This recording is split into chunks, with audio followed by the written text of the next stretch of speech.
بہرحال یہ ہے کہ ہم اپنی ویڈیو کے سٹارٹ میں ہی بتا دیتے ہیں کہ جو میرے علم کی حد تک جو ہم نے کیمرے سے دیکھا، جو میر صاحب نے ہمیں بتایا کہ باہر جو سیکیورٹی پہ مامور ہمارے پولیس کے نوجوان تھے ایلیٹ کے، انہوں نے ایک ایسے شخص کو جس نے آتے ہی فائرنگ کرنا شروع کر دی دروازے کے اوپر، اسے جو ہے وہ انہوں نے ایڈریس کیا اور فکس کر دیا۔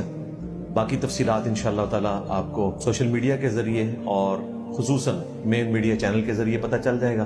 FIR بھی ظاہر ہے گورنمنٹ خود ہی کاٹے گی۔ بہرحال اس پوری صورتحال میں اللہ کا شکر ہے کہ ہماری اکیڈمی کے کسی بندے کو کوئی چوٹ نہیں آئی الحمدللہ۔ ایک شاید پولیس والے کے بارے میں آیا کہ اس کے ٹانگ میں کوئی گولی والا معاملہ ہوا ہے، اللہ تعالیٰ اسے بھی شفا دے۔ بہرحال یہ نوجوان لڑکے ہی آپ دیکھ لیں، میرا خیال ہارڈلی کوئی 22-25 سال کا ہوگا یہ لڑکا۔ اب وہ کس دہشت گرد تنظیم سے تعلق رکھتا ہے یہ تو بعد میں ہی پتا چلے گا۔